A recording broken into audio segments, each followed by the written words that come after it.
الله الصمد لم يلد ولم يولد ولم يكن له كفوا احد۔ میں اپنے مالک سے اور ایشور سے درخواست کرتا ہوں کہ مجھے شیطان سے حفاظت عطا فرما، اور میں اسی کے نام سے بات شروع کرتا ہوں جو بہت مہربان ہے، جو بہت ہی اپنی نعمت سے، اپنے فضل سے، اپنے کرم سے نوازتا ہے، جو ہمیں کھلاتا بھی ہے، پلاتا بھی ہے، بیمار ہوتے ہیں تو شفا عطا فرماتا ہے، جس کا نام رزاق ہے، رزق دینے والا، جس کا نام رحمان ہے، رحمت اور کرم فرمانے والا، فضل فرمانے والا، مہربانی فرمانے والا، جس کا نام رحیم ہے کہ وہ مسلسل اپنی نعمتوں سے نوازتا ہے، اپنا فضل فرماتا ہے۔ اس نے اپنا تعارف کراتے ہوئے یہ بات کہی ہے کہ قل هو اللہ احد، کہو۔ یہ بات ہر انسان سے کہی جا رہی ہے، صرف مسلمان سے نہیں کہی جا رہی، کیونکہ قرآن ہدایت کی اور گائیڈنس کی لاسٹ بک ہے، یہ ہدایت کی آخری کتاب ہے۔ اس کتاب کو مسلمانوں نے اپنے پاس رکھ لیا، وہ اس کو پڑھتے ہیں، یاد کرتے ہیں، اس کے حافظ بنتے ہیں، اس کے مدرسے چلاتے ہیں، اور یہ سمجھتے ہیں کہ یہ ان کی کتاب ہے۔ یہ کتاب خود یہ کہتی ہے کہ یہ سب کی کتاب ہے، ہر انسان کو مخاطب کرتی ہے، ہر انسان کو پیغام دیتی ہے۔ یہ کتاب جیسا کہ خود اسی کتاب میں کہا گیا، شہر رمضان الذی انزل فیہ القرآن ھدی للناس، رمضان کے مہینے میں یہ کتاب آسمان سے اتاری گئی، محمد صلی اللہ علیہ وسلم کو عطا کی گئی تاکہ تمام انسانوں کے لیے گائیڈنس فراہم کی جائے۔ یہ کتاب گائیڈ بک ہے، جو کریٹر ہے، جس نے ہمارا برین بنایا ہے، ہارٹ بنایا ہے، جس نے ہمارا ہر پارٹ بنایا ہے، وہی جانتا ہے کہ ان کا استعمال کس طرح ہوگا۔ گائیڈ بک کارخانے کی طرف سے دی جاتی ہے ہر اس چیز کے لیے کہ جس کو کارخانہ تیار کرتا ہے، اور پھر اسی گائیڈ بک کی روشنی میں ہمیں اس کا استعمال کرنا ہوتا ہے۔ ایک معمولی سا موبائل ہو، ایک ریڈیو ہو، ایک ٹرانزسٹر ہو، ایک کمپیوٹر ہو، کوئی سی بھی مشین ہو، اس کی گائیڈ بک کے لیے ہم ضرورت مند ہوتے ہیں۔ بغیر گائیڈ بک کے ہم اگر اس کا فنکشن کریں گے، ہو سکتا ہے کہ اس مشین کو توڑ دیں۔ اسی طرح ہم اللہ کے، ایشور کے، لارڈ کے اور گاڈ کے بندے بھی ہیں، اور اس کی کریشن ہے، اس نے پیدا کیا ہے، اس نے آسمانوں کو پیدا کیا ہے، گیلیکسیز کو پیدا کیا ہے، پلینٹس کو پیدا کیا ہے، زمین اس کی ہے، سمندر اس کا ہے، فضائیں اس کی ہے، بادشاہت اس کی ہے، شہنشاہی اس کی ہے، اس کا ہے جو نظام اس پوری کائنات میں، یونیورس میں چل رہا ہے، اور وہ اس نظام کو چلاتا ہے۔ اور اس نے انسان کو جب بنایا تو اس کو گائیڈ بک دی ہے۔ وہ گائیڈ بک ہے جو کبھی اولڈ ٹیسٹمنٹ کی شکل میں، کبھی نیو ٹیسٹمنٹ کی شکل میں، وہ گائیڈ بک کبھی ویدوں کی شکل میں، کبھی گیتا کی شکل میں، کبھی پرانوں کی شکل میں، وہ guide book last guide book قرآن کی شکل میں عطا کی گئی۔ اور ظاہر ہے کہ اس ملک کا جہاں تک تعلق ہے، اس ملک کا گہرا تعلق ہے رام چندر جی سے، اس ملک کا گہرا تعلق ہے کرشن جی سے، اس ملک کا گہرا تعلق ہے گوتم بدھ جی سے، اس ملک کا ایک بہت بڑا طبقہ ہے جس کا تعلق ہے گرو نانک جی سے، اور اس میں کوئی شک نہیں کہ اس ملک کی بہت بڑی آبادی کا تعلق ہے محمد مصطفیٰ صلی اللہ علیہ وسلم سے، لیکن محمد صلی اللہ علیہ وسلم مسلمانوں کے میسنجر یا پرافٹ صرف نہیں ہے۔ ان سے یہ کہا گیا قل یا ایھا الناس انی رسول اللہ الیکم جمیعا، اے نبی کہہ دیجئے ان سب لوگوں سے کہ اے تمام انسانوں، میں تم سب کے لیے میسنجر ہوں، میں تم سب کے لیے آیا ہوں، میں تم سب کے لیے پیغام لایا ہوں۔ ظاہر ہے کہ یہ مسلمانوں کی بڑی زیادتی ہے، بڑا ظلم ہے، بڑی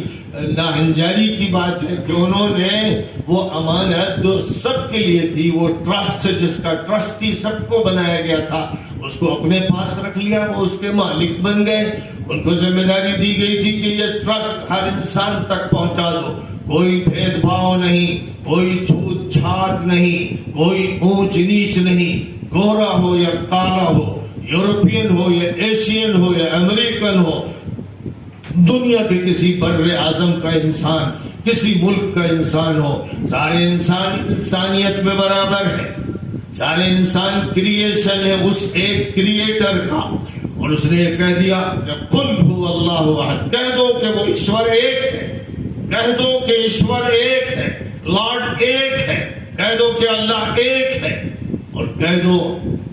اللہ الصمد، وہ اللہ ہے جسے کسی کی ضرورت نہیں اور سب کو اس کی ضرورت ہے۔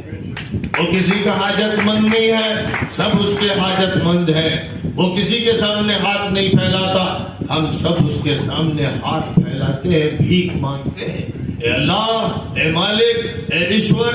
ہمیں راحت عطا فرما، عافیت عطا فرما، صحت ہمیں دے دے، امن دے دے، سلامتی دے دے، ہمیں محبت دے دے، الفت دے دے، ہمارے ملک کو سدھار دے، ہر انسان کو سدھار دے، اور تمام انسانوں کو بھی سدھار دے۔ یہ ہم اس سے مانگتے ہیں، ہم نماز پڑھتے ہیں اس سے دعا کرتے ہیں، ہم روزہ رکھتے ہیں تو اس سے دعا کرتے ہیں، ہم زکوٰۃ دیتے ہیں، 2.5 روپے فی سینکڑا حق ادا کرتے ہیں تو اسی سے مانگتے ہیں، اسی کا مال جو اس کا دیا ہوا ہے اس کو دیتے ہیں۔ ہم حج کرنے جاتے ہیں تو ظاہر ہے کہ یاد رکھا جائے کہ وہ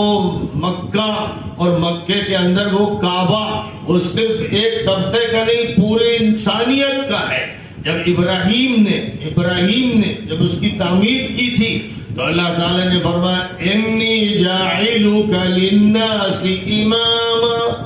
اے ابراہیم تمام انسانوں کے لیے میں تمہیں لیڈر بناتا ہوں، میں تمہیں قائد بناتا ہوں۔ تو وہ ابراہیم جن کے خاندان سے محمد صلی اللہ علیہ وسلم پیدا ہوئے، اور وہ ابراہیم جن کے خاندان سے ہمارے سامنے جوڈائزم بھی آیا اور کرسچینٹی بھی سامنے آئی، وہ ابراہیم جن کی بنیاد پر نسبت سے برہمن نے اپنے کو برہمن کہا اور ابراہیم کی طرف نسبت کرتے ہوئے ان کے تذکرے کیے۔ کبھی وہ آگ میں ڈالے گئے تھے تو ان کی آگ کو یاد کیا، اور کبھی نوح کے زمانے میں طوفان آیا تھا تو اس کو یاد کیا۔ ویدوں میں ان کے تذکرے کیے گئے ہیں۔ اس طرح جتنی بھی کتابیں ہیں ان کا تعلق ہے ڈیوائن سسٹم سے، ان کا تعلق ہے آسمان سے، وہ کہیں نہ کہیں سچائی بیان کر کے رہتی ہے۔ جہاں پر بھی ان میں غلطی ہو گئی ہے وہاں انسان کا ہاتھ لگ گیا ہے، جہاں بھی انسان نے ہاتھ لگا دیا وہاں پر غلطیاں ہوئی، اور جہاں انسان نے ہاتھ نہیں لگایا اور ٹرانسلیشن میں کوئی غلطی نہیں کی ہے اور وضاحت صحیح طور پر کی ہے، وہاں پر وہ کتاب یونیورسل ٹروتھ بولتی ہے، سچائیوں کو بولتی ہے، حقیقتوں کو بولتی ہے۔ تو فرمایا گیا قل هو اللہ احد اللہ الصمد لم یلد ولم یولد، وہ ایشور، وہ مالک، نہ کسی کا باپ نہ کسی کا بیٹا، اس کی کسی سے رشتہ داری نہیں ہے، وہ تو سب کا کریٹر ہے، اس نے سب کو پیدا کیا۔ لم یلد ولم یولد ولم یکن لہ کفوا احد، کوئی اس کے برابر نہیں۔ وہ بھی یاد رکھیے کہ وہ جو مالک ہے جس کو ایشور کہا گیا، اور اس ملک میں سناتن دھرم اصل دھرم ہے، اس ملک میں جو اور نام رکھ لیے گئے ہیں سب جانتے ہیں، جتنے بھی ہسٹری سے واقف ہیں اور جتنے بھی اس بات سے واقف ہے کہ لفظ ہندو کا استعمال کس نے کیا،